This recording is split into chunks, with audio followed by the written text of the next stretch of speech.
Well, guys, it's September the 12th. This evening. It's like 7:30. Well, I just wanted to do an update because I haven't done any new videos in, gosh, quite a long time. Um, Summertime comes and I don't do a lot, with the YouTube anymore. But hopefully when wintertime gets here, we'll have some more inside stuff to do. We got some more radios and stuff to restore, things to fix up. We'll get back into that kind of stuff. But the Bug has been running pretty good. I don't drive it a lot to work anymore because it's getting kind of cold. And it's not really the car's fault. I mean, it doesn't have much of a heater, and I don't really like driving it when it's cold in the morning. But I drive it, on the weekends and stuff. So everything's good with that. I had it inspected end of last month, and it passed. Nothing wrong with it, which I kind of already knew because like I've said earlier in other videos, I've done the front suspension, the ball joints and tie rod ends and all that stuff, and all the lights worked, and there's nothing else really that they inspect. Tires are good, seat belts, everything else works, brakes are good, so everything passed. So it's been a while since I made a video and an update, so there's a couple things I've purchased, and I've got the coal stove in the house. I'll take you in and show you that. Well, there's the stove in the house. It is installed. It's not complete yet. It turns out that the stove black you buy these days is all water-based, and it's crap. I tried 3 different brands, and it's all crap. It doesn't work. They got to make everything green, and we got to make everything so it's better for the environment, but it sucks when you try to use it. It's a bare cast iron piece of metal, and you're putting water on it. And the stuff is supposed to prevent rust and keep it looking nice.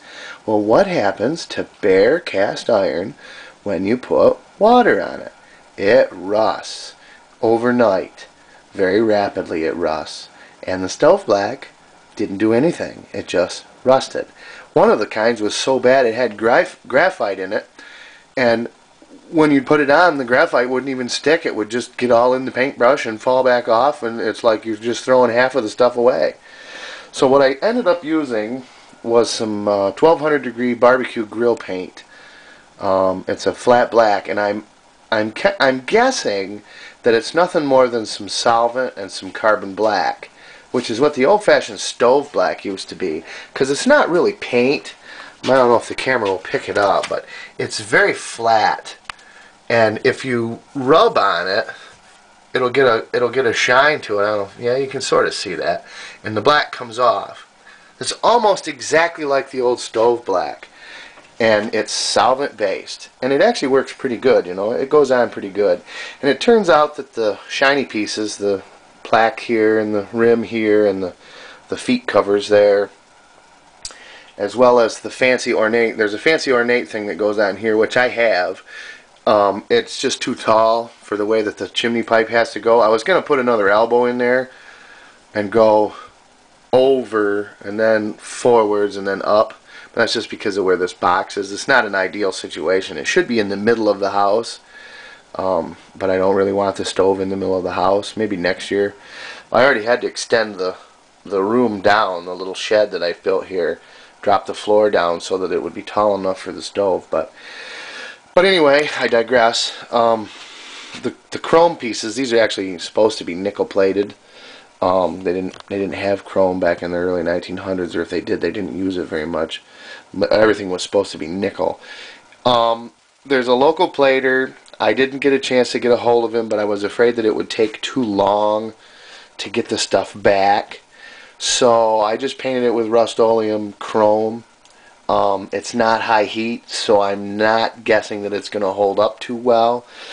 These pieces down here should be fine because it's just the ashes in the bottom. And this one might be okay because there's an air gap behind it. But this one is bolted right to the top, and I suspect that the top will get pretty warm because the actual fire stays down in the bottom here. I've actually had a fire burnt in there and can't really see, but you can just barely see this rim I had to repair that. That was cracked. And then there's actually a pot that sets in there, and that's broken up completely, so I have to make a new one of those. It was cast, and it warps because of the high heat, probably from burning wood. They say that burning coal is bad for them, so maybe that's what did it. I don't know, but it's over 100 years old, and it was still somewhat together, so I have to do a little bit more tweaking on my... There's a ring that actually held that pot, and then there's a grate that goes in the bottom. You can see those in previous videos. But the actual fire stays down below this level, down in this cast iron fluted piece down here. So all that should be up in the top, especially when burning coal, is very little flame, you know, maybe a little bit when it's burning the coal gas off, but just heat. Heat will be coming up in here, because this is just tin, or steel, tubular steel. And it's all been cemented together. I re-cemented around the door, re-cemented on the inside behind this flange, tapered it back to the inside. It's all been cemented together, all the pieces back together with high temperature stove cement, so it should all be sealed quite well. And it actually drafts really well. When you open this bottom vent here, keep this door closed, man, it goes right up through that fire, and it drafts really well. And it actually has quite a short chimney. I think it's only about 6 feet high outdoors. So, but that should work good for that. And maybe in a couple years, you know, maybe I'll have those pieces plated. But this was very pitted. You know, it looked a lot like this cast piece, quite pitted. And this is pressed steel. And so I filled it in with some spot putty. And I don't suspect that's going to hold up well with the heat either. But it looks nice for right now. So we'll see. You know, and you can't plate over the spot putty anyway, I don't believe. So, anyway, that's where we stand with the coal stove. So, let's move on to a couple things I've purchased. I have cleaned up my workbench a little bit. It's still a little bit of a disaster, but it's not too bad. And I found this battery kind of disassembled itself. I don't know if it was touched up against something. So be careful with batteries, 9-volt batteries especially. I found it over in a pile over here with a bunch of junk, and I don't know if it got up against some tools or something and shorted it out, but it didn't like it. So the first thing that we got is this pile of old books. I picked these up at the Salvation Army. This is a Hills Vest Pocket Webster dictionary. It was sold by H.H. Densmore Drugs and Jewelry in Springwater, New York, which is about, I'd say about 20 minutes from me. And it was owned by a Raymond Bennett. I don't know who that is. I did a little research online, couldn't really find anything. But this is copyright 1899. So this is a very old book. It has had a bookworm starting to eat it there and up in here a little bit, but it didn't go too far. You know, it didn't damage too much, but it's in really good shape other than that, and I only gave $1 for it. And then there's an Inspired Songs, 2nd edition. This one I believe is also was Bennett's. I think they were probably all his, and somebody donated them. Now I don't remember if this one had a year in it. Yes. Set up in the repairer office, Atlanta, Georgia, 1900. And then this is an extra page that somebody put in there. But there's no music with any of these songs, so I'm not exactly sure how you would sing them. But it's like a church music book. It's not in terrible great shape, but you know, it's got a little water damage there on the edge, but it's not bad. They were all 99 cents. This one is Pentecostal Hymns #2. Price 10 cents. Word edition. This was also Raymond Bennett, and this one says February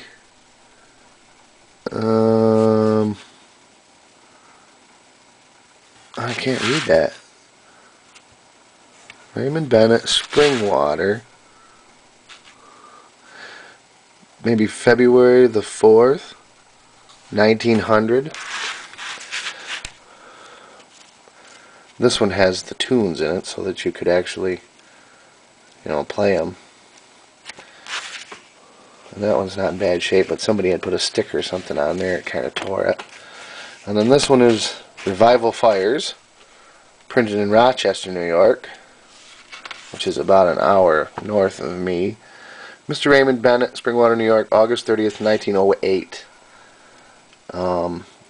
Purchased on the grounds at Camp Meeting. And that one's had a mouse or something has chewed on it a little bit, and a little bit of a bookworm hole there. But other than that, that one's in pretty good shape, and there's some other music in the middle. And then these are 3 record books. 1923, I think this is 1925, and this is 1923 record catalog. This is all the records that Columbia has printed, has stamped, the old 78 records, up till 1923. And there's some pictures and stuff in there of some people. There's Jess Libonati. I have no idea who that is, but there's some neat pictures. And then these are the OK record catalogs. Everything up to 1923, and then everything up to 1925. So those are kind of neat. These are what I first saw originally, and then when the lady at the Salvation Army said, well, they're only 99 cents a piece. I think there's 7 books here. I think I got them all for $7. A little bit less, 99 cents a piece. So I figured I'll preserve that history. And then last week I bought this power strip. It was only, I don't know, a couple bucks or something, 99 cents. But I got it because it's a metal one, it's a good rugged metal one. I don't really need another power strip, but you never know. It's a wire mold, and it's a rugged one. So, but anyway, and I got this little gizmo. This is for testing furnaces. It's probably from the same lot of that Fire-Rite combustion analyzer, and then there's a combustion analyzer, an electric one. I don't know if it works. It's supposed to have a battery in it. I haven't pulled it apart yet. It says batteries under panel. My guess is they're all corroded and stuff, and I'm not sure that it's all here, but the gauge was in nice shape, and there is one thermocouple and a thermocouple adapter, so it's possible that it works. And also last week I picked up the Sony, I think it's an 8-inch powered subwoofer. They had a realistic, I think it was either a 12 or it might have been a 15, but it was passive, and I didn't really want that. Let's see, this is a model number SA-WMSP75, 75 watts. I think it's an 8-inch, like I said. It's a nice little speaker. It does work really good. It was part of a system where there was some satellite speakers, and I think this is a center speaker. But I didn't get them. The only thing that was there was this, and this is the only thing that it would power. It only has an RCA input. There is no outputs or anything. And actually, I bought it to hook up to my receiver because my receiver has a subwoofer out, a Sony receiver. And I never had a speaker to hook to it, so that's what I bought that for. It does work, works quite well. It has a power button and a level so that you can match it to how much bass you want based on your other speakers in the system. I have a pair of Polk Audio studio monitors that I use for my mains on that. They sound really nice, but there's not a lot of bottom end. I think there are only 6-inch drivers in those, so this will supplement it for watching movies and stuff. Yikes, a skull and crossbones. No, I haven't lost my mind. But today, I picked this up at the Salvation Army. It's a Harmony electric bass. It's not real old. It's probably 90s, I don't know. I haven't really looked it over real good yet, other than what I looked at the store. I haven't found a serial number or anything. There's one on eBay, almost identical to it. Guy wants $100, buy it now. I I paid $79 plus tax at Salvo, and you know, it's kind of close. I would have rather got it for $50, you know. Like I got my Fender guitar there at Salvo with the amp and the cord for $50, you know. But they won't. You can't Jew them down, and they, you know, it's for a good cause. You know, hey, it's getting around Christmas time. I don't mind, you know, spending a little money at Salvation Army because I know that it's going to, you know, a good cause. I don't usually put any money in the red buckets at the stores, you know, but I support them. But, you know, it's not in bad shape. You know, the finish is pretty shiny. You can see my reflection in there, my arm and the camera. But it's missing the knob, and this knob, the nut is loose or something's gone wrong here because it just turns and turns and turns and acts like the wires are broke off. Then a little rust down here on the fine tuner things here, the bridge. And you know, some ignoramus dummy has put stickers all over it. You know, you take a couple $100 bass guitar and then ruin it by putting stickers on it. But you know, hey, people are morons. Does have a bolt-on neck. Does have a truss rod in the neck. The neck is warped a little bit, or it doesn't look warped, but it's got really high action. And I know a bass is a lot higher than a regular guitar, but you can actually bend the neck quite easily and pull that back down to a more reasonable level. So I'm guessing the truss rod is loose. I'm hoping it's not stripped out, but it wouldn't be a total loss. You can tear it apart and repair it, but I'm hoping I can just tweak that truss rod a little bit and get that action to settle down a little bit. But it doesn't buzz, and it actually doesn't play too bad. I mean, I'm not a bass player, but you know, it doesn't fret too bad. The frets aren't worn or anything, but the neck's got a little curve to it. So hopefully that truss rod will straighten that out. I might mess with that tomorrow. I didn't have my Allen wrenches in the house, but and it's got a little ding here in the side, pretty good sized ding down to the wood. But I'm probably going to try to fill that. I don't want to redo the whole thing because the finish is actually not that bad, unless I can't get the stickers off. If I can't get the stickers to come off clean, I might strip it down and paint the whole thing. But it's awful hard to get black to look nice, you know, and this doesn't look too bad. If I can get the stickers to clean off, put a little polish on there, clean it up, it won't be too bad. You know, I mean, there's no wear on the neck or anything. My guess is some teenager had it, gonna have a rock band, you know, and parents bought it for him for Christmas or whatever. I don't know what they go for new, but I guess, you know, it's probably a $150 guitar. But probably bought it for him for Christmas and put all the stickers all over it and ruined it, and then the knob got broke loose and probably quit working, and he just put it in his closet. Maybe went off to college and they hocked it to the Salvo. But it's got double pickups, a split pickup here and then a single pickup back here, and I would guess that one of these knobs is tone and the other two are volume, one for each pickups, but I don't know for sure. Won't know until I pull it back off. And there's no pick guard or anything on it, but anyway, you know, now I got a bass guitar, so maybe this winter I can play with the bass a little bit, do some recording maybe. I got my keyboard and I got my Fender guitar that I bought at Salvo. Maybe this winter I can make music videos. That'll be fun. But you know, I don't know if I can play the bass or not, and I know I can't play the guitar.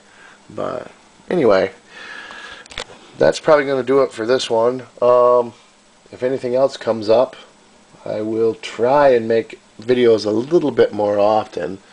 No promises till snow flies, but I don't know. I think the newness is wearing off a little bit, but we'll try to do something interesting once in a while. So anyway, for those who are still with me and watching, thanks for watching my videos and for the support, and hey, we'll catch you next time.